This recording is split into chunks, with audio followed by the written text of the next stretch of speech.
What's up, guys? It's your boy Mike Ultra. I'm here with my cousine out in Jersey, Danny Esquire. What's going on, brother? What's up, bud? How are you, man? How's things? Things are good. Last night went to bed a little late because me and the wife were up watching the remake of Roadhouse. So like 9:45. That's No, bedtime when you're over 35, right? I mean, ideally, I would love to be in bed by 9:35. I'm up at fucking 7 anyway with the baba, so all the hours count. Nah, we went to bed like almost 2, bro. Wow, that's a throwback, bro. That's like hanging out on the weekend now. Like I got home and went to bed at 2, or I just stayed up till 2. It's like, oh, awesome. Live I life differently.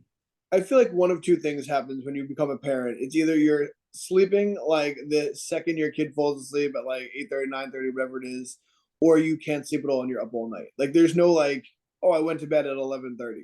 It's either 8:30 or 4 a.m. Yeah, your kid's sleep patterns ultimately your sleep pattern, and there's not really much you can do about it. And If the baby the doesn't want older to they sleep, get, the less they give a fuck about structure, bro.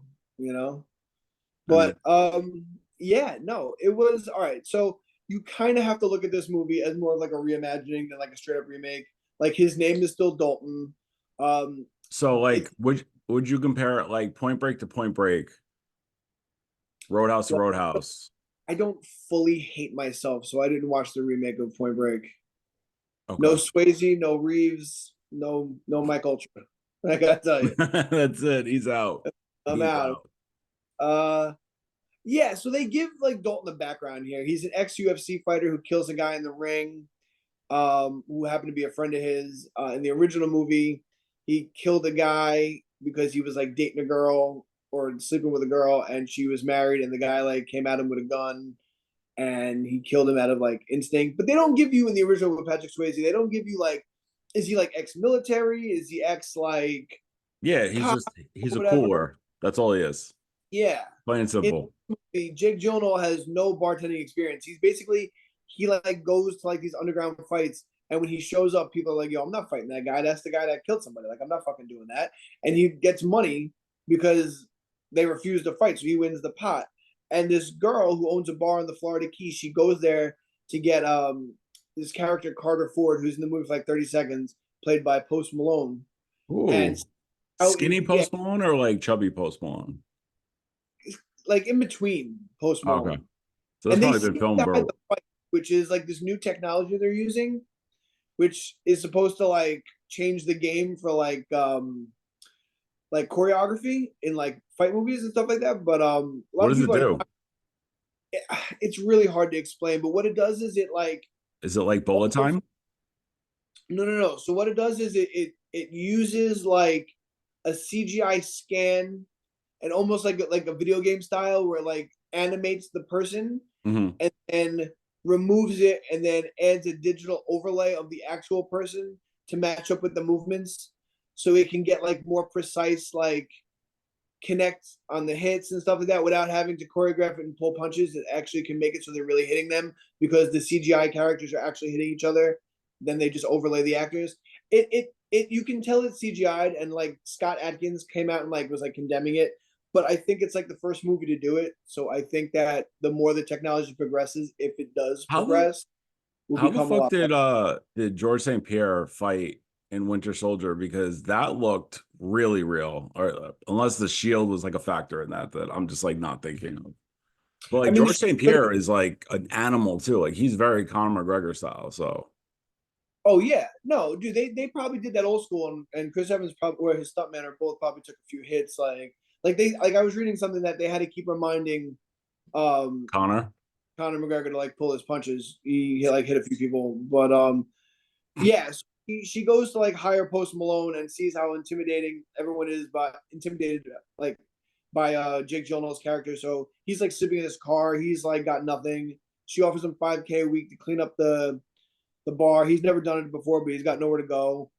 And the whole thing turns out to be like this guy like wants the bar because he's trying to build this like he owns a lot of the Florida Keys and he's working for his dad who's in prison. His dad's pulling the strings from prison, and the kid's fucking up, and he's not getting his girl to sell. So he's sending all these like thugs to like intimidate her into like throwing her hands up and saying "fuck it," Hmm. and Conor McGregor gets brought in because all the other guys, like his son's guys, keep getting like the shit kicked out of them by this guy Dalton. But yo, he's a fucking animal in this movie, Conor Cool. McGregor. He just can't act. Like he plays this part like he's trying to be like it's almost like he's trying to hide his accent, but then not at the same time. And he kind of talks like he's like a smooth talking like black guy from the 80s, but with his Irish accent. But it's like, yeah, like mad a beat. Like it's I don't understand what he was trying to do. Maybe He's Miami Vice style. I don't know. Maybe he was trying to go for like a Miami Vice tank or something like that. I don't know. Like I Yeah, feel like he can get away with his accent. Like I know like sometimes the Irish accent's a little like inaudible, but like I feel like he's Conor McGregor. Like people will figure it out. no, it's super clear what he's saying. He almost sounds dubbed. And like Wouldn't surprise me. you would the thing with him is that like he likes to portray himself as like a maniac. You would think he'd like cut somebody and smear the blood on his face and be like that kind of like a fucking maniac. And he's playing it like I don't know, like a high school bully from like an 80s movie. But they do keep it open for a sequel. There's like a mid like an end credit scene. I hope it gets a Uh, sequel. I thought it was pretty good. Like it's as good as you're gonna get for a movie that really isn't that great to begin with. It's just or some necessary. Like you oh didn't yeah, it's not really necessary. need to redo Roadhouse. Like there was no absolute reason. I wonder if the UFC backstory though has anything to do with the original idea was supposed to be Ronda Rousey.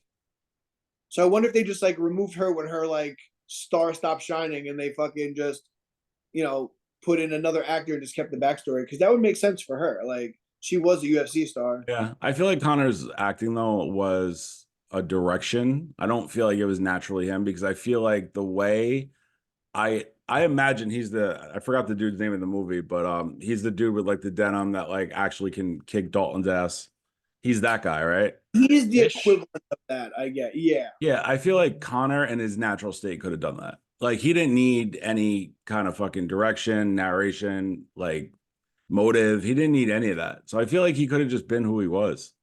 Yeah, that's what I'm saying. I just feel like his like acting should have just went for like complete and utter like maniac heel instead of like this weird like I think like he thought like being like weirdly upbeat about like hurting people was gonna make him come off like sinister, but it really just makes him come off with and also Jake Gyllenhaal is like very like passive. Like it's almost like they're trying to make it comedic in a way. Like they'll like be like they'll be like trying to fight him or something. He'll be like, all right, well, I guess we're going outside. Like I don't know, but he's a beast in that movie. Like overall, I would probably give it like a 6 out of 10. For an Amazon Like, original, like I feel like that's not terrible. well, I think we hold the original to a higher regard because we grew up with it. It's like a cult movie in and But of itself. didn't Like he we win didn't grow up with he won a Razzie Award for that movie? the Swaz. Yeah, I think, No bro, way. he's like a fucking an icon for Razzie Awards. You know But what he's movie I'm surprised they didn't redo that he's done? I'm actually surprised Ghost has never been redone. well, I think because he was nominated for a Best Picture, All the so more I reason. Like feel it's just you're going into his Razzie Award nominations when you could like go into his Best Picture nominations. Like, I don't know. you know what makes me really angry about his career? The Sways? Yeah. He was the original choice for the Danny Glover part in Predator 2, and something happened and he didn't do it. He was like committed to something else. I think he would have fucking crushed in That would have been a fucking good role. Predator that would 2 is wildly underrated because the first one no is probably perfect. I honestly think the first one's like one of those like movies you can categorically describe as perfect. fucking Shane Black is only in that movie because he wrote it and the studio didn't trust John McTiernan. So he was Oh. there to keep an eye on him. That's why he was cast in that movie. McTiernan had no like power over that. Like the studio put him in as like a spy. Hmm. That's why he's the guy who keeps telling like the bad jokes about vaginas. Yeah. Yeah, that's the only reason why he's there. It was to like be a spy on McTiernan, and McTiernan honestly is one of my favorite directors of all time. Like Interesting. the dude, you can go down the list of great movies. Fucking Die Hard, Die Hard 3, Last Action Hero, fucking God. Predator. You and Like, fucking Last Action Hero, bro. Like, dude, oh my yeah, God. It is one of the greatest movies ever made. It is endlessly quotable, and the only reason it didn't do well is because they put it up against fucking Jurassic Park in 1993. Do you Other than that, know that Predator 2 committed the same fucking atrocity that Aliens 3 did by killing the main character from the previous movie off screen and then introducing an entirely new cast with the same villain? did they kill him? Or they just said he had No, radiation. he said he died. He died of radiation. He died. He did. I think that's because they wanted him in it, and he turned it down. So I I think don't, they were kind of like pissed off but about it. I don't know why. Like, it's not like he was opposed to sequels. He had done Terminator 2 at the time, and that worked out. No, Predator 1 came out, Predator 2 came out when? 98, 92? 93? 90. Oh, so he wasn't really into the sequel. Oh, did he do a Conan? There was one Yeah, he Conan. did the Conan sequel already because the first Conan was like 82. I think maybe that's why. I feel like there was some point in his career where he was like not really beat for the sequel. Honestly, I would have rather seen, the hindsight being 2020, seeing Schwarzenegger in fucking Predator 2, even if it was with Danny Glover or Patrick Swayze or whatever, than literally any Terminator movie after the second one. Like, I would make that trade. Like, if we could go into the multiverse, I'd be like, two Terminator movies only, What if he but played Gary Busey's role and who? gave yeah, no, Schwarzenegger, and then gave him like a larger bit in the movie? Because Gary Busey was obviously like he was a big name back then, but like he accounts for like what 17 minutes of screen time, if that. If that. Yeah, You he's like how in the movie Predators, the one with Olivia Munn, that Jake Busey plays basically the Gary Busey character, and I think that they mentioned that they were father and son. that's fun. Speaking of Gary Jake, Busey plays the same role in Predator 2 as he did in Lethal Weapon 1. Fundamentally, like I feel like he's the same. yes, oh well, yeah, but I think more deadly. Dude, he's great in Lethal Weapon 1. He's also great in Point Break. He is great in Point Break. He like, which is weird because his motorcycle accident, I found out I was reading up on it not too long ago, and it happened in like the late 80s, but something happened along the way in the 2000s that made him like what he is now. I got to tell you, we're speaking of Jake Busey. I mean, What Starship Troopers? what do you think it's like having Gary Busey as your dad? That's first of all, I would love to fucking talk to him about that. But It really depends on what era we're talking about. Now would probably whole suck. life Back in the day would be awesome. awful. Yeah. But Now it's not terrible. rated fucking Jake Busey movie, Frighteners. That's a fucking great movie. That is a good movie. I like Frighteners. Oh, it's so good. Michael J. Fox, you know that was Michael J. Fox's last Movie. theatrical movie because the Parkinson's started getting. Parkinson's. Yeah, he stuck to TV after that. In the same vein as that, like, you know what I actually watched recently? I watched the original Flatliners. I wanted to give it another chance because obviously, like, the cast is just fucking stupidly good. But I feel like Flatliners doesn't get a lot of play either. So, Well, I know we've been enjoying our movie talk here, and we got Easter coming up on Sunday. but we got Next, a fantastic thing happening in about 17 minutes. yeah, we have a really cool guest coming on. His name is Gordon Damer. He is a host. He has his own show with the legendary Larry Hardesty from 9 to midnight, Monday through Friday, ESPN Radio New York, 98.7 FM. He's been on ESPN for years. He's like one of the OGs of ESPN Radio in New York. Like he was one of the guys that like was there when it started. Queens native, Long Island native, St. John's alum. Just an all-around cool guy, and he's going to be joining us in just a little bit. So we're going to switch gears from film. I want to ask him what his favorite movies are. You Yeah, know, do you think he has favorite sport movies or his favorite movies in general?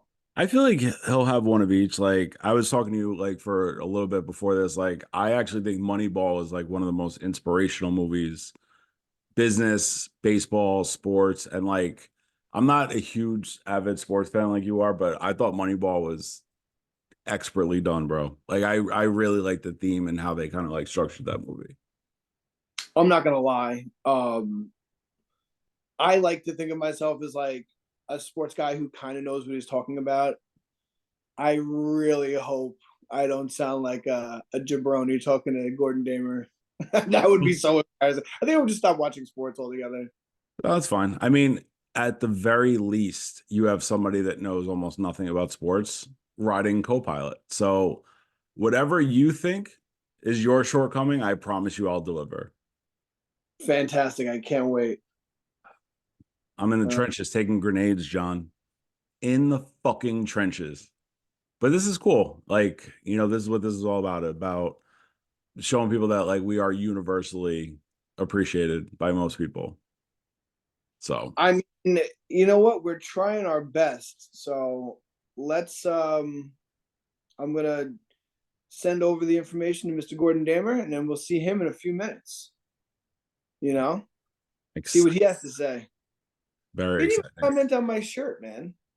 I couldn't see it until you lifted it to the point of over the top.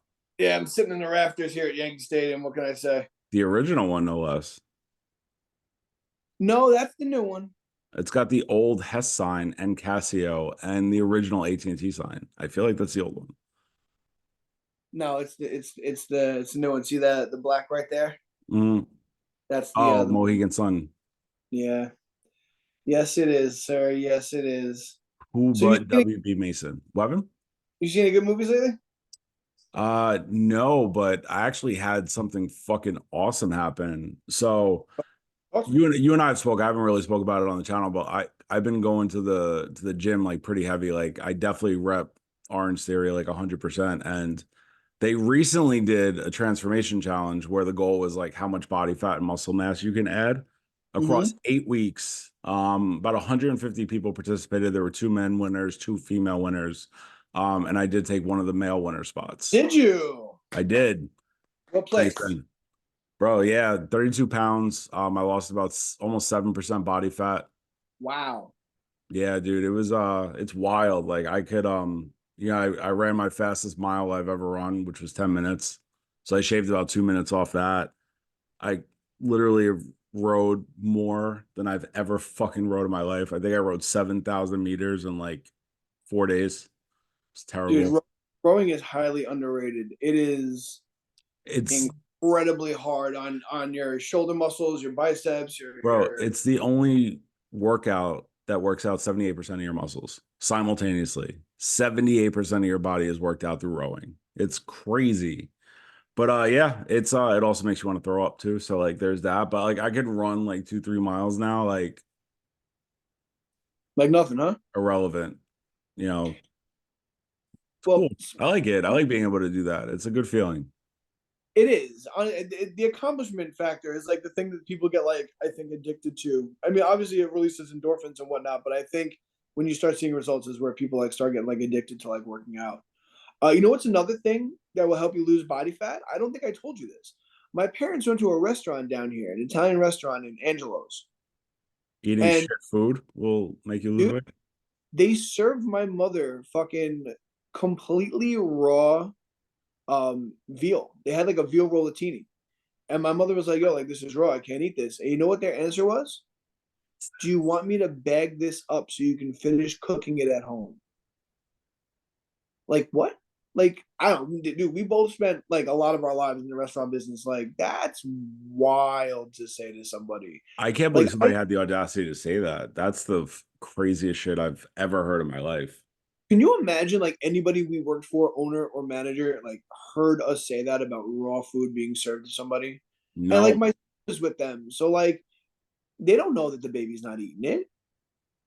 Not a care in the world. So Angelo's in Holiday, Florida. shame on you. Game on Shame. game. That's garbage. How did that Yelp review look or that Google review? It's stout. Yeah. And the funny part about the entire thing was that Yeah. I got a thing from Yelp that said, "Congratulations, you helped Angelo's be viewed 236 times." I'm like, I'm fucking helping them. Like, no one's like going there to like crap on them. They're just like, oh, this place sounds like it's You awful. know Let's what's look at the you menu. know what's awesome too? Like I noticed that obviously like in my job and everything, I have to pay attention to like Google reviews. And Google does something different now. They go based on relevancy rather than newest. Like their default setting is relevant. So if your fucking review is that aggressive and like that descriptive, you will rank super high in relevancy, which probably means even if it's 6 months old, you might be the first like review Oh, I people say. Google. I got them on Yelp. Like if they invent another platform, I'm gonna get them. Cause like whatever, like we've I'm all gonna had get bad them. service. I'm gonna get them. I got that dog in me, bro. We've all been to a restaurant that's got like poor service or poor food. Like everyone has a bad day. Everyone has. It was just the response that like bothered me. Like you go to a restaurant so you don't have to cook. That's the whole point. And then they're gonna tell you to go home and cook the rest of it. Like, nah, man. Like that's some E. coli shit that we're like pulling over here. Like, no, no good. Like Like, you know, finish that shit yourself. yeah. How about like I'm paying for it. Like, how about you just finish cooking it? We're already here. Why I gotta go home? You know what I'm Dude, saying? I Like, can't believe that. I would never fucking have the audacity to say that. they're a different breed down here in Florida, bro. It ain't like back home. There's no pride in any of that food stuff here. You know, Weird. it's it's funny. I wanna drop this. I don't know if he got back to you on like when he's popping in or whatever, but bro, this weekend I witnessed there's a certain mall in Jersey. I'm not gonna say which one because I don't even know if this is legal or not, but like I literally Oh walked. Is he popping in? no, I said, what did you do if you don't know what's No, no, no, legal? no. What are you doing? I don't want to say which one it was because this is probably illegal somewhere, but I literally witnessed a major department store's loss prevention fight some kid in a hallway for stealing t-shirts. Was the guy that was working the loss prevention was like 48 and the kid was like 12? No, like it's like they like the kid was young that was doing the loss prevention. Somewhere in his 20s, but like he literally ran up on this kid and was like, "Yo, you stole my shit." Like he took it personal and like started fighting him in the hall. And I'm just like, bro, you didn't even give him like you didn't call the cops, you didn't detain him. Like you literally started fighting this kid for merchandise that really wasn't yours. Dude, that's funny. It's like the guy had so much integrity, he threw hands for things that aren't even his. And because he had so much integrity, he's gonna lose his job and possibly go to jail. Apparently he's not going to lose his job because when I was talking to like the people in the store, I was like, yo, is this like a common occurrence? And they're like, every day. Really, I always thought that they couldn't like that's why when Yeah, they people couldn't put hands on you. That's why I think they have to wait for you to be out of the store. But even still, the liability that somebody's gonna like fucking turn around and stab you for a dude, t-shirt that's why people always make fun of security like mall people. They always call because them they have no mental. fucking They can't do power. anything. But And yeah, dude, no, this guy had the power of Grayskull, bro. bodied, bro. But I was literally watching this and I'm like, I don't even like that this is happening in front of the store right now. Like it's Oh, that one of aggressive, yours? huh? Jeez, please. That's crazy. Yeah, bro. Why? I can only guess. I'm not going to guess which mall it is because there's only like a couple that anybody goes to in Jersey. It's the big one that was a vacant lot for two decades, and then there's the other one with the IKEA next to it. Other than Not neither of those, but we're not in American Dream yet. shut up, We were when it was Xanadu, but it went fucking bankrupt and they never finished it. So, but even still, like the World Cup's going to be held there. So, I mean, that no, are you gonna try to go with that? bro, I can't even imagine what it's going to cost. But yeah, I wish I had like an Airbnb to rent out. I heard like the numbers are already looking ridiculous for people trying to rent out fucking apartments in East Rutherford. Oh, I can Bro, the imagine. pinnacle of fucking soccer in the world is going to be played at MetLife. That is pretty wild. I mean, I wonder how much that bid cost them. We'll ask Gordon when he comes on. Yeah. Maybe. Oh, um, dude, I have some sad news. What? The trip I was supposed to make up in to New York in August. I mean October. I'm sorry. October? Doesn't look like it's happening. Oh man, why? What happened, Yeah, bro? I was supposed. Me and the wife were supposed to babysit our nieces, but someone got them plane tickets, so they're going with the rest of the family. They're not staying home. They're gonna take the 8 days off from school. So we don't have. We're not obligated to come up, but me and Ali are talking about maybe still coming up or going somewhere else. Um, so maybe if we go somewhere else, maybe we can talk about maybe if you and your lady want to do like 4.5 people somewhere. So I'm we'll always I'm we'll game for that. discuss. We'll discuss offline. I think that's a good discussion to have. Absolutely, absolutely. But yeah, I don't know. I think that yeah, I just don't know where I want to go. Like, where would you take a kid that's like kid friendly? You know? Usually Florida, but like you're there already, so I and know. I feel like Cali's too much of a plane ride. I mean, Cali would be good because Allie has family there, and like her dad can come out. Um, that'd be pretty. That'd be What'd you pretty do in cool. Charleston? I have like, dude, I have zero interest in going to South Carolina unless I'm going to go see Mike Ruffalo. And honestly, for his wedding next year, I'm going there. So I will be up at the end of 2024, I believe. A buddy of mine, Zach, is getting married, so I'm going to be up in New York for that for sure. Um, Shout out to Zach. Um, yeah, I don't know. It's there's like so many places like I want to go, but now that I have a kid, I feel like I don't know if like those are good places to go. Yeah. Like you're obviously not going to take, Lucas to Vegas. But like what's the over under on like your parents watching Lucas while like you're on an adult vacation? Like Oh no, it's what does good. that look like for you guys? That's fine, but they need to go on a vacation too, so we kind of got to like go on vacation at the same time so that But at the nobody end has. of the day, like you're their parent, you're the kid's parent. So like you guys, the grandparents can take a vacation whenever the fuck they want. Like, but what does that look like for you leaving Lucas with your parents while you guys go away for like 4 days? No, we're gonna take him. Yeah. If you didn't take him, Oh, I mean, honestly, dude, I don't know. It's so weird. I don't want to spend time like that away from him. I don't like. I feel guilty about it. It's weird. It's like a weird thing. it's interesting. And It's our very. guest has arrived. I think he's here. Microphone is off though. Zoom is so weird. Zoom's definitely it's an interesting Hold thing. on. It's a necessary evil. I There don't he know is. why I would have stop video to start. You guys got me? I Gotcha. gotcha. Welcome. That is a How are cool you? wall. I love I'm your good. taste. I love your taste in hoodies. Yeah, you think? Right? Oh, yeah, you got the same guy on, right? Yeah, here you go. It Thanks. almost this wasn't intentional, I promise. That's awesome. Trust me, it was as random as it could possibly be out of my closet.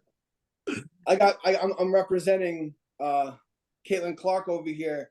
One question I wanted to ask you kicked right off the bat.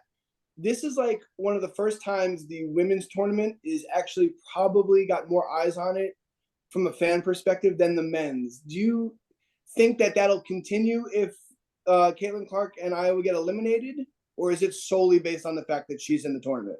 I mean, she's a big part of it. She's bigger than the sport right now, right? I mean, I don't know necessarily that people are tuning in for their tournament as much as they're tuning in for her.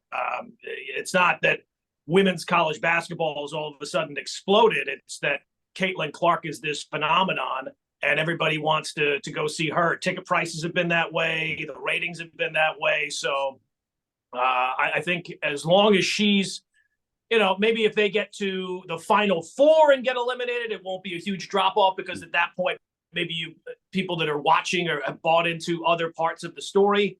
But I think for the casual viewer, and that's what you've really seen with the explosion is it's mostly Caitlin Clark related. It's kind of the same way when UConn used to go on their amazing runs of 70 wins in a row.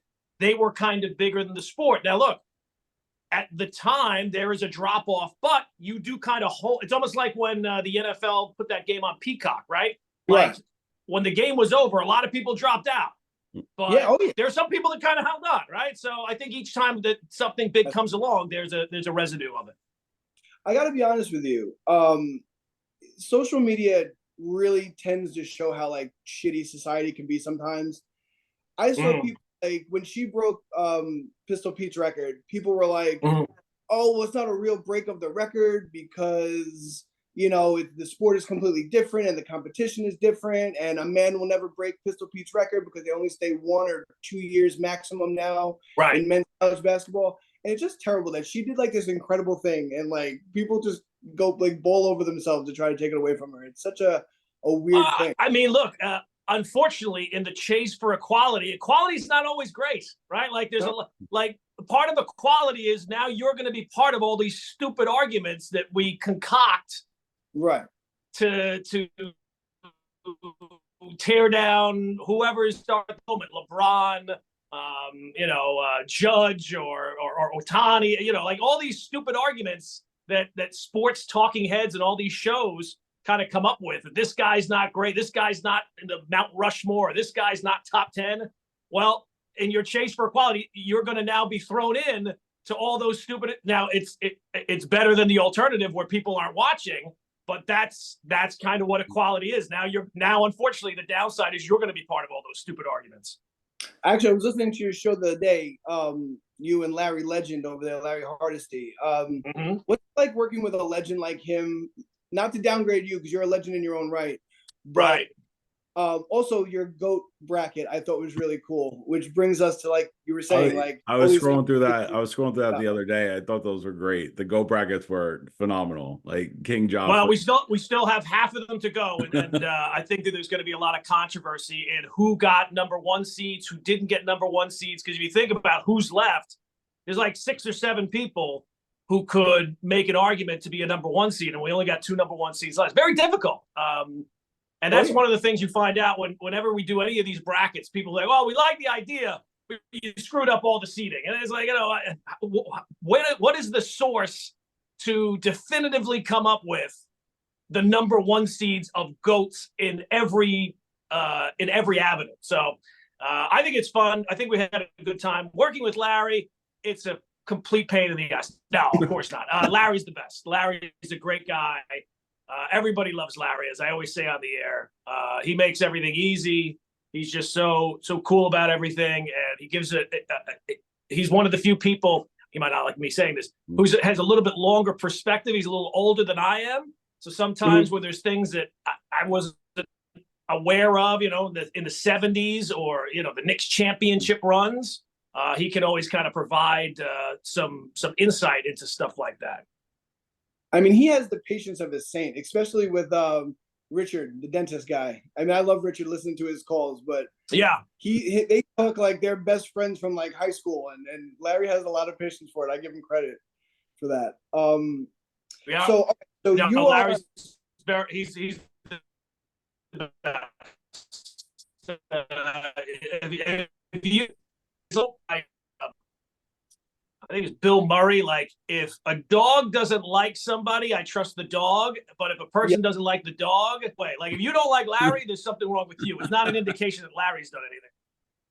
Oh, I mean, they always talk about that. I mean, Michael Kay on his show always says how cool the guy Hardesty is. So funny tidbit about Michael Kay that I don't even think Michael Kay realizes. So in a roundabout way, me and him are like cousin-in-laws. My wife's cousin married his cousin, and they met at a wedding. And I wasn't there. I was on baby duty. We have a little guy, so I wasn't at the wedding, so I didn't get a chance to meet Michael Kay. Okay. But my wife was like, "Oh my god, yeah, I know, right? Cool. I know. I gotta find the right time to hit him up for good Yankees." So but yeah, good luck. You're a Queens guy. Long Island, grew up. Went to St. John's University. I actually got accepted to St. John's University, but didn't go. Partly because I'm an idiot. Second, some family issues going on then that college wasn't possible then. But how do you feel about what Rick Pitino has been doing with the Red Storm? Well, I mean, it's a type of thing where it always feels like with St. John's the last 20 years or so, the moves that they have made to bring in the coaches it always seems like there's an obvious choice and they always go the opposite of the obvious choice. This time, the obvious choice, they landed the obvious choice. I don't know how long of a run Rick Pitino is going to have at St. John's. It's when you hire a coach his age with his experience, it's win now right away. It felt like when he had that meltdown about a month and a half ago, I felt like, oh boy, he's going to bail on St. John's. He's going to be out of there. They turned it around from that point to a certain extent, still didn't get in the tournament. So I think it's kind of make or break next year to see. I like that he has kind of focused the program in a way, and it's certainly more successful and there's more hope now. But you got to pay off the tease, right? The tease is you get Rick Pitino, national championship coach. You expect maybe not a national championship, but you expect NCAA. You expect deep run, maybe a Final Four, something like that. And I think there's still a lot to be decided. We'll see next year, though. That was actually my first thought when I heard him kind of go off on the team. In my head, I was like, big school is trying to poach him and he's trying to get himself fired because he doesn't want to quit. I don't know if that's something he would do. I don't know the man, but in my head, that was the first thing I thought. I was like, he's trying to get out of here. But it seems to have worked because they've kind of like picked it up a little bit and like kind of like lit a fire under them. I feel like the Red Storm, and they did their best. They did pretty good. Well, I think that what you have to keep in mind is there is no loyalty. So if Rick Pitino did not stay loyal to Iona after they gave him a chance when nobody else was willing to give him a chance, and he went on record as saying Iona is going to be my final job, blah blah blah. It's all nonsense. These guys are completely out for themselves. If some other deal comes along that Rick Pitino feels like, hey, I want to, and it's funny with the tournament. So often these small schools, they get in, they pull off these upsets. The fan base, the alumni are all pumped up and excited. Oh my gosh, this is unbelievable. And sometimes it's the worst thing for the program because that coach, if he's at a really small school, the next thing is he's out of there and he's going to go and exploit that to get a better job. So I don't think that's going to happen with Pitino just yet, but I don't think that this is going to be the type of thing where Pitino's coaching there in 5 years. Speaking of March Madness, my bracket's already completely destroyed, so I'm just going to cut right to it. Who you got? Who you got in the final game? I did a bracket. I got to be honest. I'm not really. It's not the same thing for me anymore. I think a part of it is that at a time the NCAA's and March Madness, that was like gambling time. It was like a collective. Everybody was into it because you had your bracket, and it was time to. Now with so much gambling everywhere, I can gamble anytime I want. I don't have to wait till March to bet on games, or I certainly don't need to pick every single game to bet on an individual game. I have UConn winning it all, the most unoriginal pick of probably anybody. I think that they're the best team. Whether or not they can win it all again this year, we will see. I don't even remember what I picked for my Final Four. I think I have North Carolina in there. I know I have Duke. Maybe I have Creighton. I don't know. I'm not sure what my Final Four is. I spent no time watching college basketball all season long, and then it gets to conference tournament time, and I kind of pay attention, and then I fill out my pool sheet in about 6 minutes. I think most people do that. I had UConn playing Kansas City. I'm not Kansas City. The Jayhawks, and obviously that's not going to happen now. Okay, that's right. They're gone. Right? UConn, though. I really think they have a good shot. I think you're right. UConn has a pretty good shot. Unless a dark horse comes out there. But speaking. Yeah, I mean that's the thing. The one game elimination makes it wide open. So it's not really about finding out who the best team is. It's finding out who can win the games in a row, and it's exciting. But is it a true test of who the best team in college basketball is? No, probably not. I think the reason why it's so popular, other than the betting aspect, is because you basically put basketball with the rules of NFL playoffs. It's a one and done, and who, like you said, who can string the most wins together? It's almost like the NFL in that respect. I think it makes it very, very better friendly. But speaking of betting, I know my cousin Danny wanted to touch on this, the Shohei Ohtani thing. I've heard a lot of conspiracy theories out there that it's possible that Ohtani was the one betting, and this guy is just a fall guy, patsy, because it's his friend.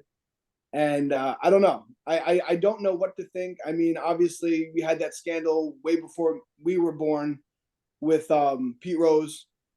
And there's word that MLB is not even going to investigate Ohtani whatsoever. They're taking him at his word. But I'm like, what's your whole take on the situation? No, they are investigating. Oh, they are investigating him. Oh, okay. Yeah, they did open an investigation. The fact that they waited, a couple of days before announcing they were opening an investigation tells you how tough of an investigation it's going to be. But they are going to investigate. The FBI is said to be kind of looking into it, but the FBI is going to look at it more of the illegal part of and who's supplying the illegal part, and that would be the bookmaker. So that's why that investigation got started, because they were looking into him. I don't know that necessarily that they go after the clients in that case. Look, it's a story that the only thing that makes sense so far, or the only thing that I think we can all kind of agree on, is the story that is being presented to us makes no sense. That Ohtani's interpreter somehow gained access to his bank account and fraudulently transferred $4.5 million in wire transfers to some illegal bookmaker and that Ohtani had no idea that this was going on. Ohtani's team had no idea that this was going on. That doesn't make any sense. That's the most preposterous thing. It's a little too I don't know. far-fetched. Yeah, to me, it seems like if I was asked what the most likely thing to me is, these guys were real close. I think everybody has at least a buddy or two that when you're a gambler that you like to kind of bounce things off of, and maybe you're the person who, I know that being in sports, some people ask me things about betting and what I think, who is going to win this, who's going to win the Super Bowl this year and stuff like that. And maybe this is something that was more on the interpreter and he was the one really placing the bets, but it's kind of hard to put a scenario in place where this guy got $4.5 million in debt and Ohtani wasn't connected to it in some way. And it feels like that first story that they came out with, that's probably more likely that it was the interpreter placing the bets and Ohtani said, as a good friend, I'll clear it for you. And then they realized, oh, wait a sec, that's going to get Ohtani in trouble. And then they reverse course. But the latest story coming from Ohtani's camp, I know that's not true. I don't know what's true, but I know that's not it. I mean, we both years ago, we used to work for two very large banking corporations. And from what I know about the banking industry, when you are doing wire transfers of large amounts of money like that, there's so many forms of ID. There's so many things you have to sign. Right. Sometimes you have to be there in person. And I can't see a bank. I don't know who he banks with, but I can't see like Wells Fargo or Chase or Bank of America just taking someone over the phone and being like, oh, yeah, you sound like Ohtani. Yeah, we'll transfer all that money. Right. So, yeah, it doesn't make any sense. Right. It's not. They're not just asking you what was your pet's first name. You know what I mean? Right. Like your first pet's name. You know what I mean? It's not. What's your favorite topping on pizza, right? I mean, I think it's going to be a little bit more stringent than that. And common sense would tell you that. Absolutely. Keeping it with baseball, where do you got the Yankees and Mets finishing this year? I think the Mets will probably be right around 500. I think their over-under is like 80.5 or 81. I like the J.D. Martinez move. It just kind of shows you that it feels like they had the wrong approach to the offseason because you take a look at their lineup. Their lineup, again, health is a major concern, but it seems like that's a pretty legitimate lineup with Lindor and Nimmo at the top and Alonso and now Martinez behind him. And if you get even one guy to kind of bounce back in between Marte and McNeil and Alvarez to make just modest improvements as a second-year player, I don't know. I think that lineup will score a bunch of runs. The problem is I don't think that they had the wrong approach in terms of the rotation. If they would have added a legitimate second arm, I know Singh is hurt right now, but it doesn't seem like it's going to be long term. But if they had gone out and even now could sign Jordan Montgomery, if they go out and sign Jordan Montgomery, I don't know. I feel like that's a team that could at least compete for a wild card. It's not, I think Met fans get upset when people say they're not tanking, but they are punting the year. I mean, they'll take what they can get, but their larger focus is next season, 2025 and beyond. And if you're saying we're more concerned about 2025 than we are 2024, that's a level of punting on this season.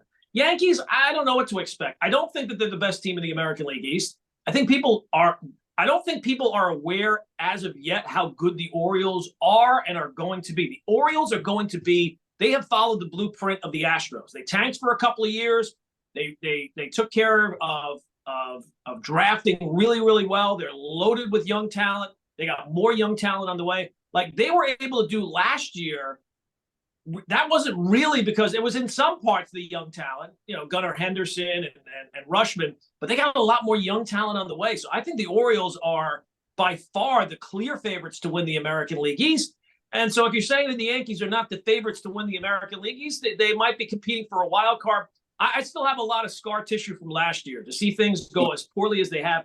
And to see if things go as poorly as they have, Brian Cashman's judgment has, for the last couple of years, been really, really bad. So this offseason was one where I wanted them to kind of approach it from a point of view of let's leave no stone unturned and let's the moves we make be no question these are the right moves. And Soto, absolutely. Soto's going to come here and barring injury, he's going to be Juan Soto. The rest of the moves, it's a little. I'm not a big fan of Alex Verdugo. Now, will he be better in left field than anything the Yankees had last year? Yeah, but I don't know. The pitching is a major concern. I have no faith in Rodon bouncing back. I've limited faith that Nestor Cortez is going to be 100% healthy throughout the entire season. The Cole thing is absolutely devastating. So we'll just kind of have to wait and see. I always trust the Yankees to be able to put a bullpen product together. The lineup, even if it's not great, it should be better than it was last year with just good health. But the major question is, how long is Cole out, and can they withstand that in their rotation with what they got? I don't think that the Yankees have a legitimate shot at bringing back Montgomery. Because for everything I can understand, it doesn't sound like he wants to be here because of when they traded him to the Cardinals. And I think you're right. I think the Mets might be a better fit for him. Touching on Brian Cashman, though, I agree with you. I think he comes off to me as a guy who is obsessed with being the smartest guy in the room. And I think he makes like these weird little dumpster divey deals because he wants to find a diamond in the rough when other GMs might just go for like the clear cut, like, sure thing. And I think sometimes that comes back to bite him in the butt. And I hope he doesn't do that with Soto. I think that if the Yankees have a down season and Soto can go elsewhere, he might. But then again, money talks. So I don't know. Like, do you think that if the Yankees wind up like they did last year, underachieving, that he'll just go to the Dodgers or anyone else that throws money at him?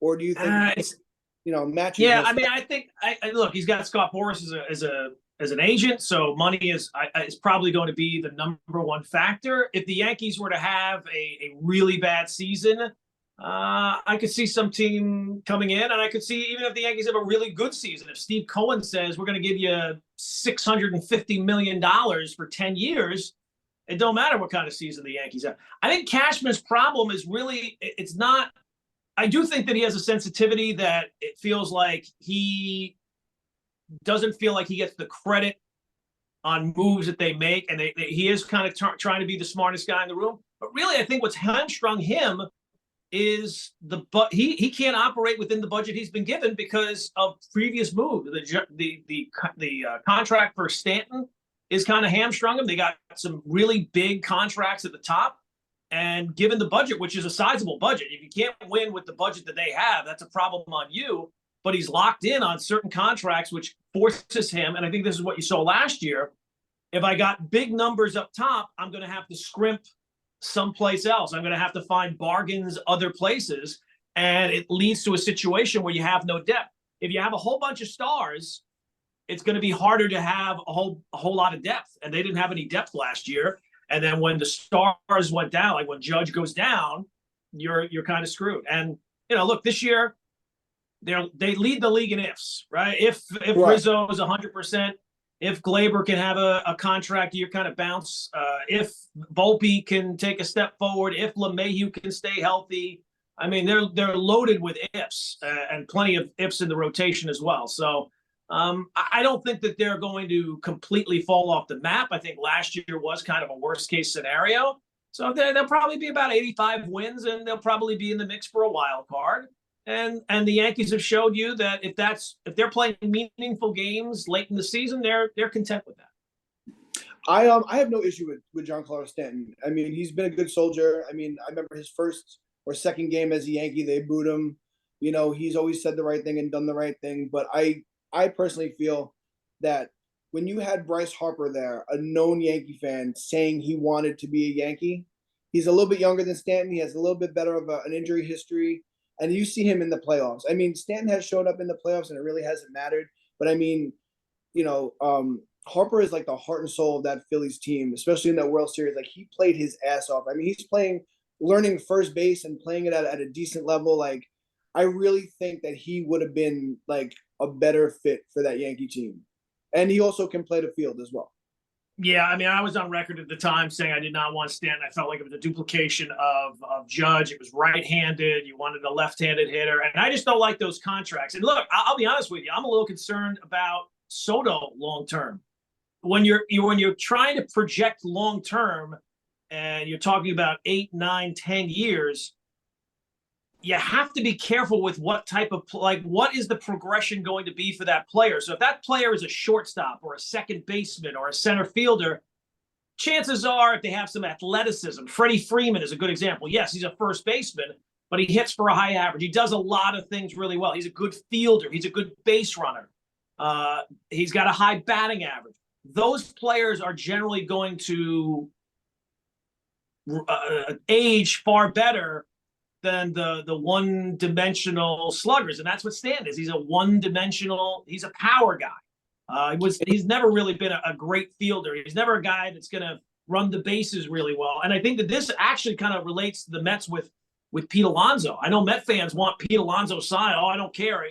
Pete Alonso, I get it. He's a great source of power, but he's very comparable to Giancarlo Stanton. And if the Mets end up giving him what he wants, probably 8, 9, 10 years contract, that is a contract that almost certainly will not age well. And you even see it because he's much older than when Stanton got his guy. I think he's going to be 30, 31 next year. Does not hit for a high average. Is not a good base runner. Is not a good fielder. Now he's improved at fielding, but he is one thing. He is as reliable a source of power as there is in baseball. But that one skill is not something that you want to invest long term in. So I get it. Stanton has been a good soldier. He's done the right things, and he could probably write a book about how to handle the media, the right things to do, the wrong things to do. But that contract was always going to turn out to be an albatross at some point. And it unfortunately has come a little earlier. You were hoping it was going to be like the last year and a half. Right. From this point forward, it certainly seems like that contract's going to be an albatross. His mechanics, I mean, just from like playing baseball at a very low level my entire life, I feel like he goes against everything you're taught ever. Like he almost has like a golfer's type swing where he's very rigid, very stiff. It's all hip movement. He doesn't follow through with the baseball. He kind of like hits it and stops. Like I just don't think that, and being as bulky as he is, I know he's slimmed down a bit, but I just feel like his mechanics don't translate to like a long-term career without, being marred by injury. I think that personally, what I would try to work on with him is maybe like tweaking those mechanics, make him more fluid and limber. I mean, how do you feel about that? Because you see him, right? He looks rigid at the plate when he swings. I think he is what he is, right? I mean, I don't think you're going to, what is he, 33, 34? I don't know that you can really kind of remake a player at that age when they've been successful doing something their entire life. That's why I kind of feel like with batting coaches, a lot of times the impact is overstated, right? You fire the hitting coach or bring in a new hitting coach. Oh, look at that. The results have stayed the same. I think that guys, especially when you get to that level and have had the success of it, Giancarlo Stanton, I mean, the guy's an MVP, right?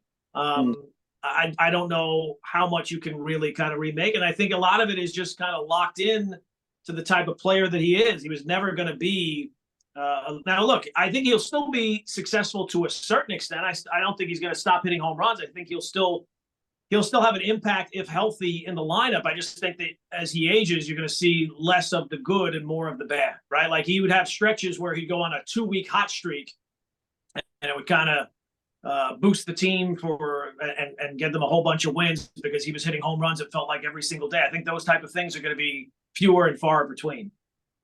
I mean, I do. So you are friendly with Don LaGreca, I assume. Yeah, I know Don. Going back to a classic Don rant, I think the reason why people are clamoring, Mets fans especially, for Alonso to be signed is because, I mean, who are the Mets forever players? I know Don has that classic rant about I forget the player's name. Ed Kranepool. Ed Kranepool, yes, thank you. Ed Kranepool. Right. And he for lack of a better thing is was a homegrown Met, spent most of his career there. I mean, I think that the Mets fans are clamoring for a Jeter, a Judge, a Mattingly, who was my idol growing up. I still have a Mattingly jersey hanging in my closet. So that could be why because you're right. There are better defensive first basemen. They're not better power hitting first basemen. There are better defensive first basemen. There are better, clubhouse guys. There's stories that he's kind of like a weird dude. So I think that's where that stems from, is they want their forever guy. And I don't think I understand, but it has to be the right guy, right? Like I agree. And he has kind of been, he had, like, you don't want to just invest in something just because you want to have something that this might not be. I mean, if you're talking, and I think really Met fans have to prepare themselves. Sports is unpredictable, but I would be very surprised if David Stearns, given his analytical background, is going to go out after this season and invest a 7, 8, 9-year contract in a 31-year-old right-handed power-hitting first baseman who does not hit for a high average, is not a great fielder, and does not run the bases well. I would be very surprised. Now, maybe Steve Cohen steps in and says, I know we have to have this guy, and you're not in Milwaukee anymore, and we'll expand the budget so you can keep this guy here. I'm telling you right now, at some point that contract will turn toxic. Right. It might not be right away. And here's the thing, and I was saying this with Larry last year in the offseason. If you're going to sign him long term, do it now. Get in a year early. If he's going to have a 7-8 year non-contract, buy out the final year of his arbitration and give him the deal 1 year early, so that if it is 7 years, you're getting in at 30 as opposed to 31. It'll probably still turn toxic, but at least you get a little bit of a jump. It's not, you're getting that 30 year instead of that 38 year. I would have thought that would have been the way to go. So I would just say for Met fans, prepare yourself, because I'd be very surprised if they sign Pete long term. And I think it's the right move to allow him to go someplace else. I do too, but I feel like Alonso's like an analytics dream. He's a home run or bust guy. He strikes out a decent amount, does not hit for average, doesn't steal bases at all. And I feel like that's like what analytics in 2024 like values. The fact that he can hit 52 long balls and bat 230 and, just kind of, walk a bit. For the now, maybe for the now, but not for the long term. Right? Not when you're 35, 36, 37. Old man skills is what they call it, right? Right. And those don't age well. So we shall see. I'm comfortable. And it's funny to me when I hear people yell and scream about the Stanton contract. You had to know that was going to turn bad. And then in the next breath, they're saying, oh, well, but the Mets got to sign Pete Alonso. Don't you see the comparison? Alonso compares very much with Stanton. It's one skill. And I get it. He's your guy and you love him, and it's the polar bear and he's the face of the franchise. But I just because of you get all those things, I don't think that's why you invested that person long term. I think the thing with Stanton was they were willing to have that contract be an albatross. The same thing with the A-Rod contract was because they were hoping within the first 2 to 3 years that Stanton was a Yankee that they were going to bring number 28 home. And it just hasn't happened. So, I think that makes same thing with Cole. Yeah, they thought the one missing piece was Cole. The one missing piece was, well, now maybe not the one missing piece because they were coming off 2017, but another big piece to the lineup to kind of secure the lineup, more power. I get it. It was not the move that I would have preferred. I would have preferred waiting a year and getting Bryce Harper. The Cole move, I was completely behind. I thought it was the right move at the time, and I did think that it would put them over the top. It has not. So I think both those moves, they thought that was going to be the final piece, and it's not been. So one thing, and now they're kind of stuck with both. One thing me and my cousin were talking about before you popped on, and I know he would love to ask you this. The robot umpires, the programmed strike zone. Danny, I know you wanted to touch on this a little bit, but I'll let you go ahead. Go ahead. How do you feel about that? I mean, do you think it's going to improve the game? Do you think it's going to make it too much like a video game and it needs the human element? Well, I mean, look, if you're going to have the box on the TV, and I can see that it's not a strike and it's being called a strike, and the players in baseball are so on it where they know exactly what is a strike and what is not a strike. I don't understand why you wouldn't have the robo-umps. Now, I understand that there's been some flaws in the system where things are being called strikes that are not in the zone, and they got to work out all the glitches before they bring it to the major league level. But it's like tennis. You watch a review on tennis, and it shows you exactly where the ball went out and where if the ball was in. Why, if you have the technology available to it, and also it would take some of the steam out of these home plate umpires who are always looking for a fight. I mean, there's no sport that kicks the stars of the game out of the game that fans have come to see more than baseball. I mean, you see it every single time. And the problem is the umpires are almost always wrong. So they get into these arguments with players, and sometimes, we wanted to see, I don't know, I'm trying to think of a guy. We came to see Bryce Harper. We saved our money, and I'm bringing my kid to see Bryce Harper and the Phillies, and Bryce Harper gets thrown out in the first inning because he's arguing balls and strike when he was actually right and the umpire was wrong. I just think it's something that it's a problem that's easy to alleviate as long as the technology is right. And anything that would take a little bit of the steam out of some of the home plate umpires, I am for, because I feel like they have they carry themselves with way too big of egos. They have rabbit ears. They're constantly looking for arguments and fights. And there's nothing that baseball can do to. I mean, the Angel Hernandez situation is a perfect example. They'd love to get rid of Angel Hernandez. They can't. And the guy's a national joke. Anytime you see Angel Hernandez involved in a call, you know he's going to be wrong. It's almost like he's a mole that is actively trying to destroy the sport of baseball.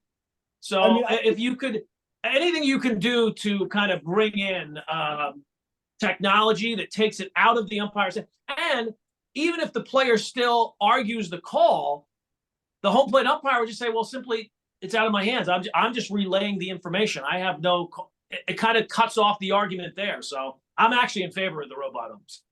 I mean, being a guy who bartended most of my life, umpires remind me of the drunk at the end of the bar who likes to bring up politics and religion just to rile up everyone else at the bar.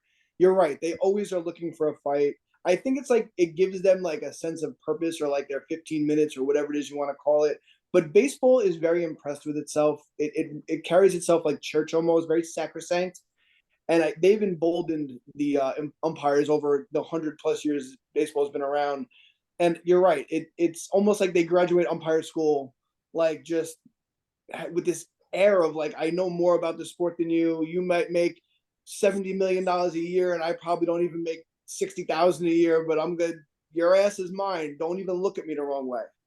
And that yeah, well, look, I think some umpires do a good job, but the ones you know are not those ones, right? Yeah. If you know the umpire's name, Laz Diaz, Angel Hernandez, right? Like if you know these guys' names, chances are you know them because they're terrible umpires. So I do think that, and I get it, it's a difficult job. It's hard. And I'm sure dealing with players who are making hundreds of millions or tens of millions of dollars, they come into it with an attitude themselves. But I just look at what's good for me as a fan. I want to watch a game where the stars are deciding the game. I'm tired of seeing guys get kicked out. Oh, this guy got kicked out in the 5th inning. He was arguing with the umpire. It happens on a regular basis. I don't see that in the, at least in the NBA, you got to get 2 technicals to get thrown out. The NFL, right, you got to get 2 penalties to get thrown out. In baseball, you argue balls and strikes one time, you're out of the game. And it makes no, it's not good for the game. And especially, and it would be one thing if you went back and looked at the replay and, sometimes the umpire's right, sometimes the player's right. It's almost exclusively the players are right. I agree. And it was fun back in the day when you had guys like Lou Piniella or, oh God, I'm blanking on his name. Billy Martin. Billy Martin, thank you so much. Or a Weaver, right. Yeah, guys who would, pick up the base and throw it across the room and stuff. But I mean, right, in 2024, I don't think like this generation really finds the theatrics of that like impressive the way maybe we did when we were growing up. So I do agree. I don't know. I mean, like when Aaron Boone does his stuff with, it goes viral and stuff like that. So I think that is still there. I just, you don't want it to be, you don't want it. I just don't think that the personality, the manager position, I think is because of front offices, there's a lot less personality in that job now. It's almost like they're like middle managers. So you don't have the Earl Weavers or the Lou Pinellas or the Lee Elias of the world anymore. So I think that's why you've seen a kind of a reduction in guys going out. But Boone did it, and anytime he does it, people love it. One reason I wanted to have you on is because we have the NFL draft coming up April 25th. And we were talking about you coming on in May, but then the draft would have been over. So it would have made this question obsolete that I want to ask. Giants with the 6th pick. Do you think they stay steadfast with the 6th pick and possibly take JJ McCarthy, or they go after like the Patriots and try to make a deal to move up and maybe go after Jaden Daniels or Drake May or someone of that ilk? Because honestly, I'm a Giants fan.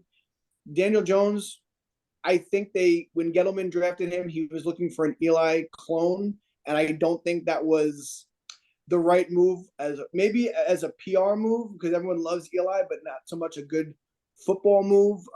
When you go to Duke for football, you're not that good at football. When you go to Duke for basketball, you're great at basketball. That's how I always feel.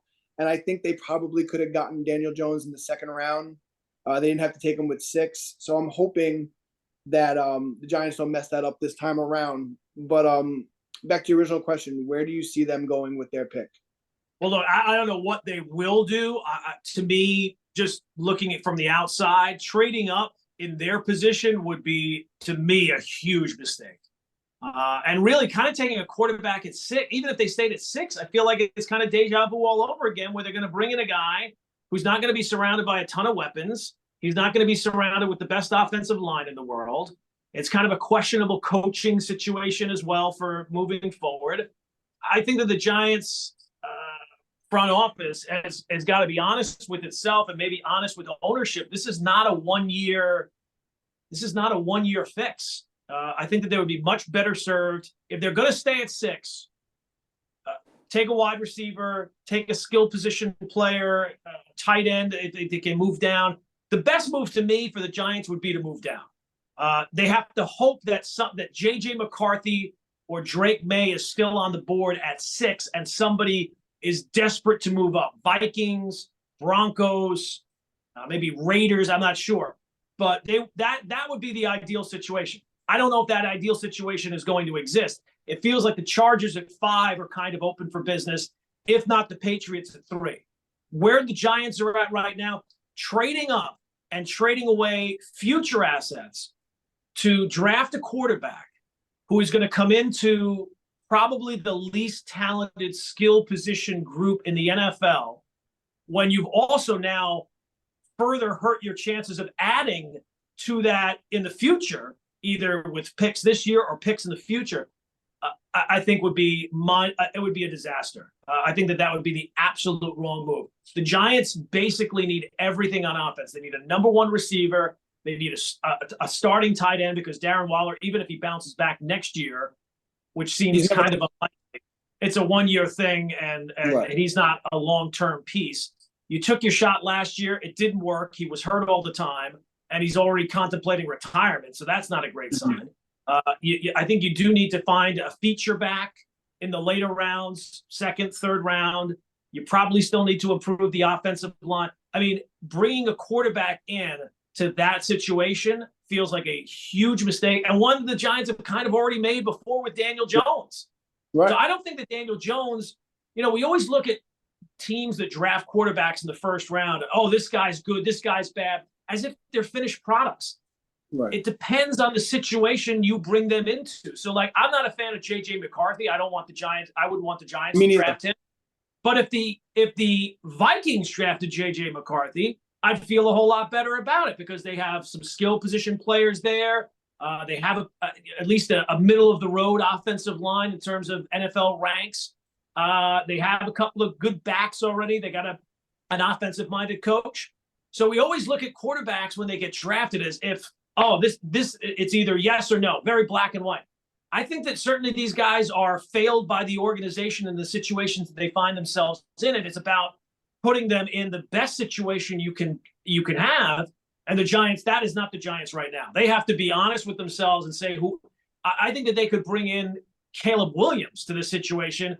And I don't think you're going to get the best version of Caleb Williams, even if you are just allowed to move up and pick Caleb Williams at 1 and the Bears move down to your spot. So I think the best situation for the Giants would be move down, if possible, to the 10, 12 range, get an extra 2nd round pick, maybe get an extra 1st round pick down the road, and give yourself more shots at the dartboard. We see every single year, each GM has hits, has misses. And generally, the overall success is determined by how many shots at the dartboard you had to throw bullseyes. So if the ideal situation would be, if it's like cuddle, marry, and trash from DNR, I would marry trading down. I would cuddle taking the best wide receiver on the board at 6. And I would absolutely trash drafting a quarterback at 6, or certainly moving up to draft a quarterback. That would be completely off the board and not even on the table for me. See, I kind of agree, because I think the only reason why it's out there, it's like the worst kept secret in the NFL that the Giants are interested in drafting a quarterback, is because I think Dable feels his ass getting a little warm on that seat. And that would definitely reset his clock. He can say, well, Jones wasn't my guy. I didn't draft him. Joe Shane didn't draft him. You really don't know what I'm capable of. Look what I did when we drafted Josh Allen in Buffalo. Look what I turned him into. He was a turnover machine before I got a hold of him. Look what I could do with a Drake May or a Jaden Daniels or possibly a JJ McCarthy. But I agree. I think I'm not anti Daniel Jones. I just don't think he's the guy. And in this day and age in the NFL, it's not like 20 or 30 years ago where you could have like, you didn't need a great quarterback. You needed a good quarterback with a great team. I just think he's serviceable. And he actually, you're right, he has nobody to throw the ball to. Like the Giants' number one wide receiver last year and the year before would be like a 3 or a slot receiver on any other team that has, decent wide receivers. So he really hasn't had. And you go through every team. Like even bad teams, like Washington is the only team I can think of is maybe the Patriots. Patriots, I think, might be in a worse skill position than the Giants are, or at least comparable. But even Washington, they got Terry McLaurin, they got the kid Dotson, they got a couple of good backs. I mean, whoever their quarterback is going to be is almost certainly in a better position than Daniel Jones or whoever the Giants are going to have there at quarterback. So I think they have to be honest with themselves. And this comes from ownership as well. Be honest with yourself and realize this is not a quick fix. This is a 2-year proposition. This is rebuilding. You don't rebuild in a single year. You can get a big jump in a single year, but you don't go from rebuilding to finished in a single off season. And it's crazy. I saw a stat yesterday. We were talking about the show yesterday. The Giants are spending the 6th most on offense in 2024. And you're looking around saying, what are you spending this money on? Yeah, I don't get it. For what? Yeah, I don't. Well, they're paying the left tackle a lot of money, and Andrew Thomas is a premier left tackle. Okay, that's fine. They're unfortunately playing Daniel Jones, I think, $45 or $46 million next year. That's a complete disaster. I don't know what they're spending in terms. Darren Waller's making $14 million. I mean, this is a long-term rebuild of at least 2 years, possibly more. But I don't think that I would much rather them hold off on the quarterback now because they're not going to surround that person. By taking the quarterback, you're hurting the chances of the quarterback being successful. I think you have to have at least a couple of pieces in place before you get that quarterback. And I'll be honest with you, another reason why I kind of like the trade down scenario we were talking about on the show yesterday is that, to me, the jury is completely still out on Joe Shane. Like, Joe Shane has not done anything in terms of the draft that you say, oh, wow. Like, Joe Douglas has had a lot of misses, but at least he's had some hits. What's the big hit for Joe Shane? Kayvon Thibodeau? For every hit that he has, I think he's got a bigger miss. The Evan Neal miss is a huge one right now. The Jets have Sauce. The Jets have Garrett Wilson. I mean, the Giants would kill for a player of that ilk. Right. Yeah. Well, I have to ask you about the Breece Jets. Hall. Right. I mean, Giants would kill for a Breece Hall. Absolutely. I mean, now that they don't have Saquon as well. But all right. So the Jets. Everyone knows the Jets can't get out of their own way. You see Aaron Rodgers bouncing back, or is this whole thing just a fleecing of money from the Jets, and he's just going to ride off into the sunset and go try to host Jeopardy or run for president or something? Right.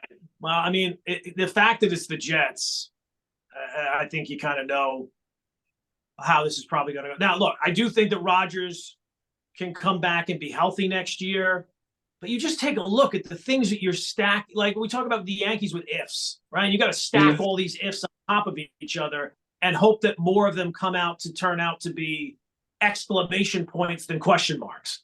And with the Jets, this is a lot. I know everybody's praising Joe Douglas right now. All the moves that he's made this offseason have been to make up for the mistakes that he's made. The reason why they got to go get Tyron Smith is because you struck out picking Mekhi Becton at 11. The reason you had to get Aaron Rodgers is because you blew the second pick in the draft. The reason you got to go get Mike Williams is because Elijah Moore and Denzel Mims weren't the answer.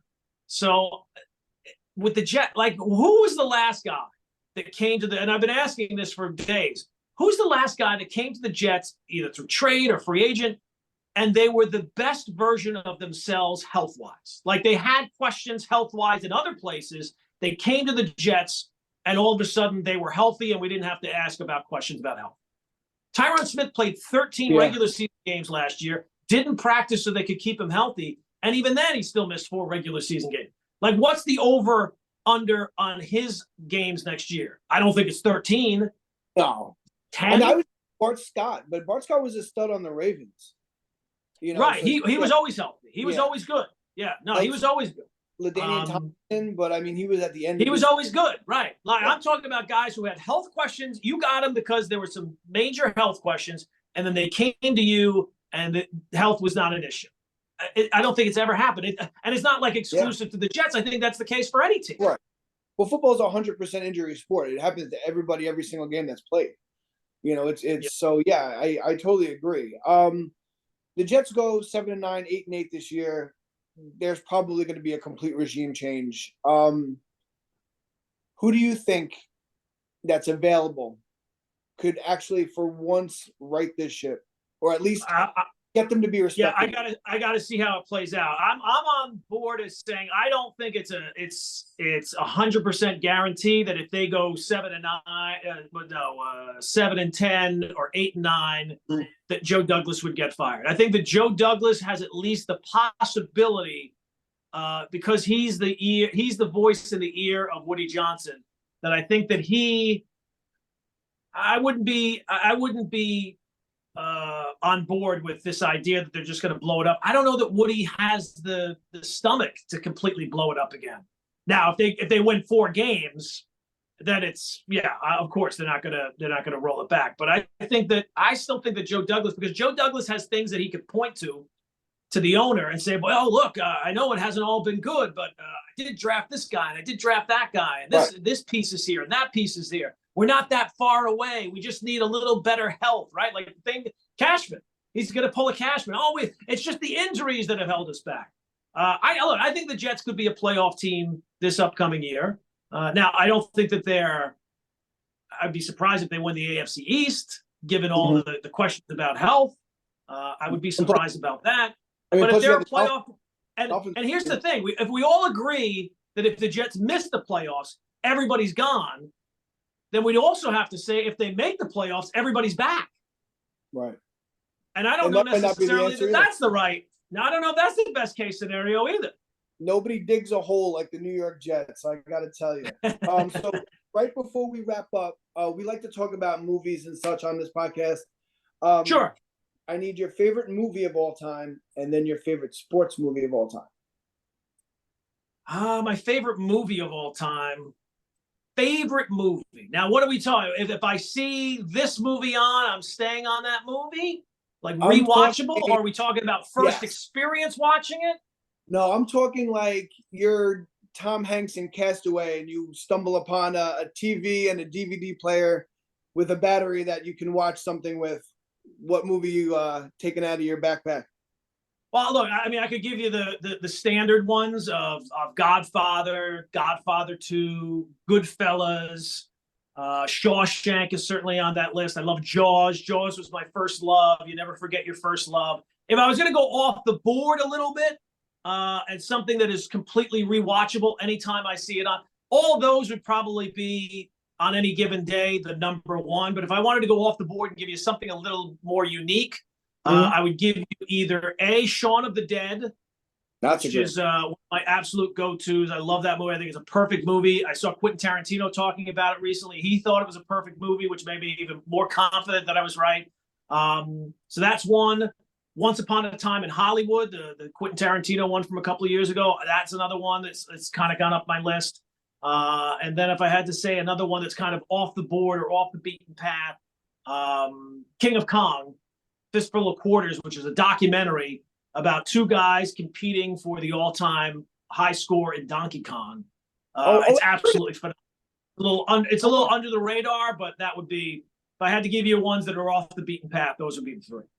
So my cousin's probably going to make fun of me because every podcast I mentioned this movie, but my favorite movie of all time is Once Bitten with Jim Carrey, 1985. And sure, absolutely. Lauren Hutton, right? Yeah, no, I remember that one. Yeah, sure. That was kind of like the first time that we really kind of saw Jim Carrey, and was kind of put on the map for a lot of people. It's a classic. I feel like it's underrated. So anytime we have a guest, I force feed them that movie in hopes that well, yeah. Gordon, it's been a pleasure having you. Thank you so much. Happy Easter if you celebrate. If not, absolutely. Same to you guys. All right. Absolutely. Thank you very much. Anytime. Thank you. Pleasure, man. Thank you so much. Guys. Be good. All right. You too. See ya. All righty. That was the great Gordon Damer. And Dan, I appreciate you for letting me take the reins on that one. Yeah, I no, it know was cool. To be fully frank, you got some work done. I loved him as a person. Like, I'm not really a sports person whatsoever. This was really more for you, but I mean, great speaker. He's been in the game for a really long time, so I have nothing but admiration and appreciation for what he did. But every once in a while, we're gonna take a turn at this podcast where one of us has an interest that the other one doesn't. And I think that that's one of the cool things about this podcast is that we don't need to always I could just be a fan, right? Like I'm just a fan. His I feel like he was more analytical, and the way he looked at it was very businesslike, and I thought that was really cool, and I think that appealed to me. But you were going to jump in with the Moneyball questions. No, I think you guys were on a roll, and every time we seem to get to a place where I might properly interject, it kind of moves, so I didn't want to really mess with the flow of anything. But like I said, I like the way he looked at things. He understands. It's funny. I drew a lot of correlations what he was talking to about teams of all sorts, like the mix of chemistry. Sometimes teams take a year or two to get themselves together because they functionally have to learn how to work together. And things he was saying, like getting a good quarterback now without the team of support around them. That's something that I can relate to because I can understand that you don't want to put a really star talent against people that aren't really ready to support them because you're just going to wind up hurting the talent that you brought in. So I thought he had some really solid insights. And even though he was speaking on it from a sports perspective, I took it as a business perspective. So I was definitely a huge fan of Dominic. So, well, one thing I got to say is that it's all schmoozy bullshit because he's right. Like Rick Pitino and Iona. No, so Rick Pitino, if you're not familiar, he had this this scandal in Louisville. Like they were paying players and buying them hookers and all this wild shit. And he was one of the greatest coaches of all time. And he was kind of excommunicado out of college sports. NBA, nothing. Nobody would touch him with a 10-foot pole. And Iona being a small school, they're not very known for their sports. They gave him a shot and they paid him a good amount of money. And he was like, I'm not going anywhere. I'm going to be here. It's my last job. I'm going to retire here, blah, blah. And boom, first fucking chance he got, he bounced over to St. John's. And then he started with this shit over here with these guys that don't have much talent. I can't do anything with these guys. He really just threw his team under the bus. And it sounded a lot like he was gearing up for going somewhere else. And this was his out card. And there's no love in these sports. I mean, they tell stories on Sports Radio all the time about coaches who have gone to parents' houses and parents have said, hey, I'm trusting you with my son. Are you going to be there all 4 years of his career? And they're like, yeah, I'm going to take care of your kid. I'm going to be there all 4 years. He's going to be like a son to me. And fucking 2 weeks later, the guy takes a job at a completely different school. Bro. And the kid only went there to play for him. I'll tell you one thing. One thing I kind of picked up from the talk track you guys had is number one, I definitely look at college sports a little bit different based on his opinion because I started to realize that, because again, I don't really watch sports. This was just more enjoyable as a viewer. I was a viewer on our podcast today, which I'm totally fine with. That these people go into these, college programs and basically, to your point with what you said about St. John's, and I thought it was a really good point. I don't think he was trying to get himself fired. I think he's trying to force a team to do something so he can pad his resume for the next stop. Right. So I don't think he was trying to get fired. I think he just doesn't care how hard he pushes them because he knows he's not going to deal with the repercussions of what he does with them at the end of the season.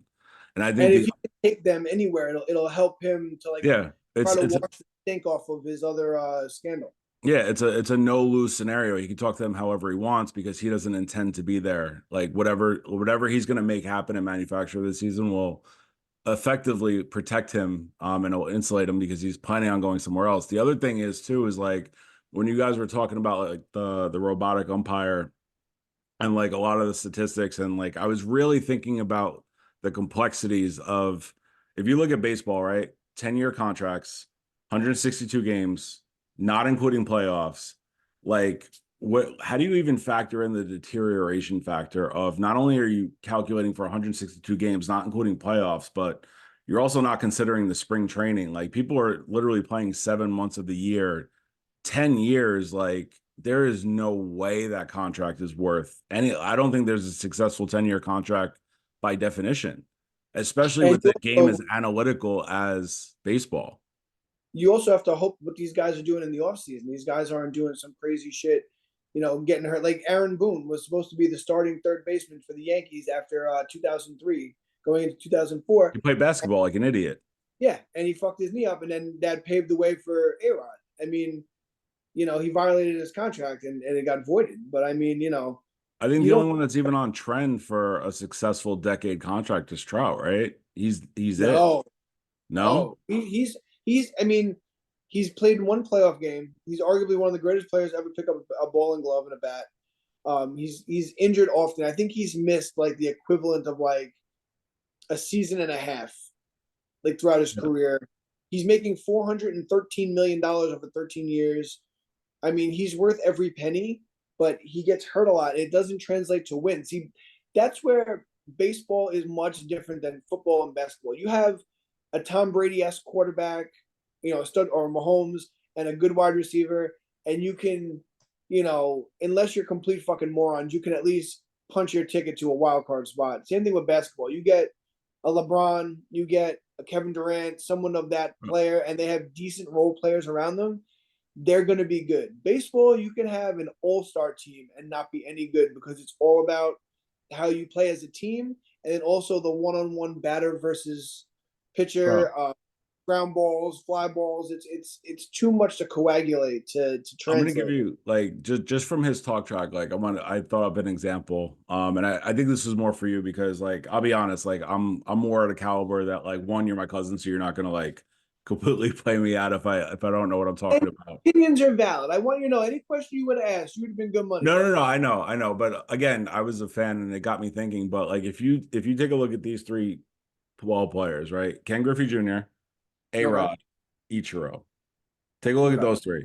If those three played today, Griffey would probably be the one with the 10-year contract. And look at if the same thing happened to him in the 10 years that happened to Cincinnati, it would be one of the most failed contracts ever. And on paper, I think Ichiro would have been worth the 10-year contract because he's the only one that played at almost prime level through 40 years of age.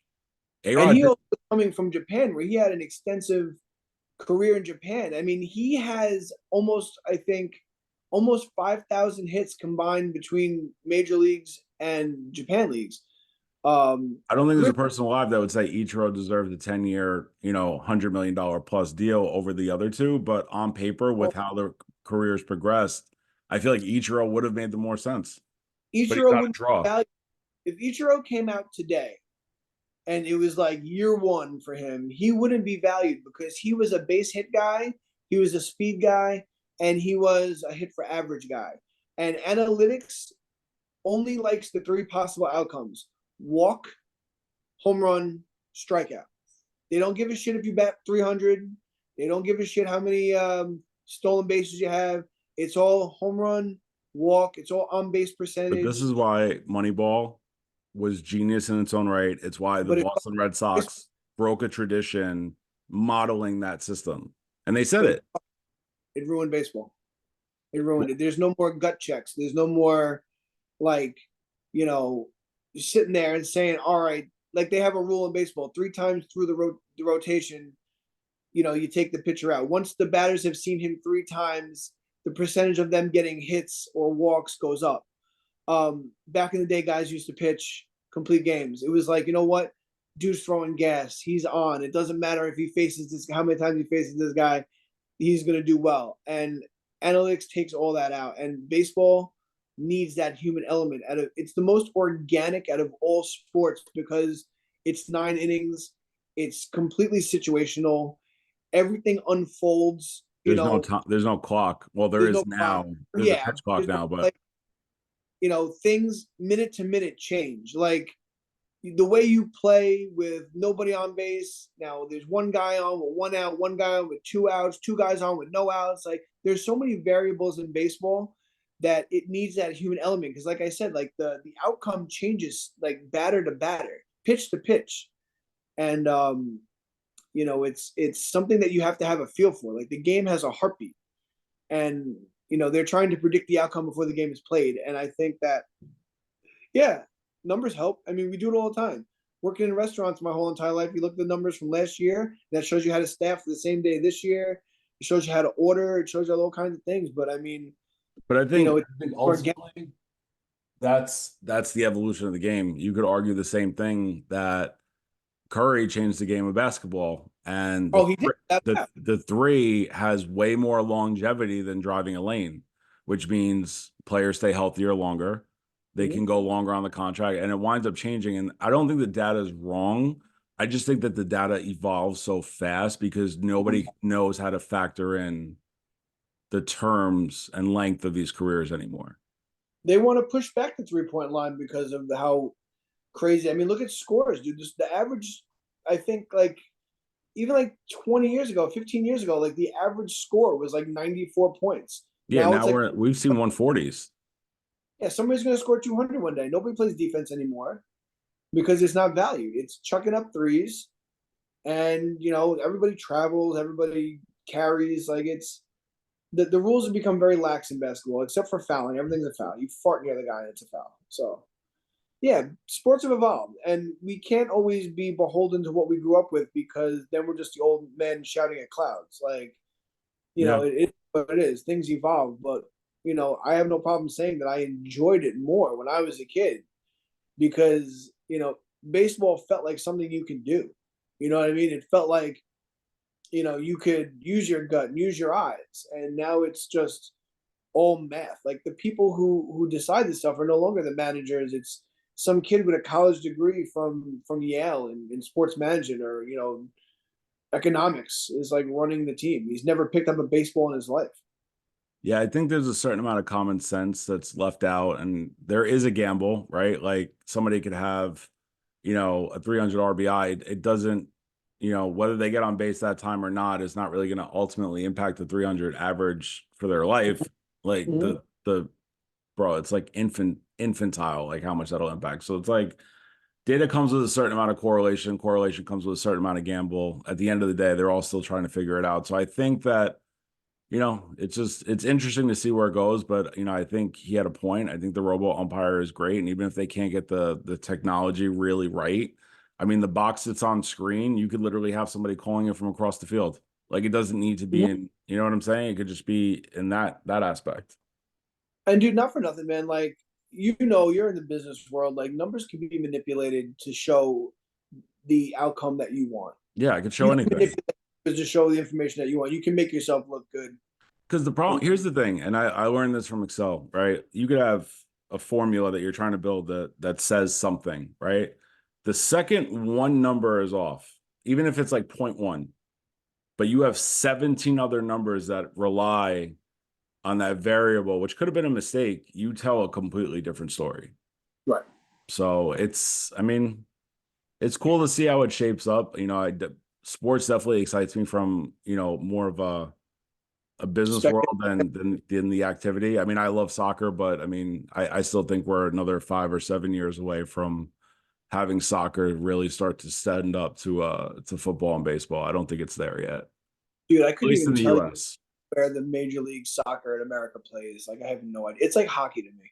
I mean, eventually, Messi's here. Like I was talking to my barber the other day, like as soon as Ronaldo's done making his $1 billion in the Middle East, he's going to wind up with MLS too. Cause this is like, if you played in Europe, America's your retirement. You get 2 to 5 years here. You'll get paid a ton of money because it's not Europe. And you're basically just a celebrity here, signing Yeah. autographs. And if Yeah. you're an all-star American soccer player, you're going to Europe to play. Like the Premier Leagues are going to pick you up. Like it's just not here yet. So Maybe we'll get a soccer guest on for you. I'll see what I can do. I mean, even still, I'd appreciate it. But I like sports. But I'm glad we got to do this for you. This was a really cool thing to Thanks. witness because I know you wanting to speak to somebody that can kind of talk shop is really cool. And I got to honestly, live my dream. I got to live my dream as a sportscaster. That'll never happen, and I appreciate you for allowing it. no, it's cool. Thanks. So for anybody that watched the podcast and saw me, like, just understand my admiration was there for for the 45 minutes we had Dahmer going because it's cool to listen to. It's what you hear on the radio in real life, and the conversation was engaged towards us. So It's Damer. He's not a serial Damer, killer. my bad. Sorry, Oh, bro. wait, that's okay. It's just your New Jersey accent now. That's it. We're going on 5 years, so I'm what are you gonna do? We're gonna do. Yeah, But no, I know we got Easter next week. We still got a bunch of stuff planned, bunch of guests due to come on. So I mean, there's always more. Shout out to ESPN, Gordon Damer, the whole company over there, for him coming on. Yeah, it's been fun, Daniel. I will catch you on the flip side. Are we recording on Easter? We'll probably record sometime during the week. You know, I'll probably have it upload after Easter. I don't think a ton of people will be watching YouTube on Easter, so maybe that'll be one week where we do a Monday drop instead of a Sunday drop.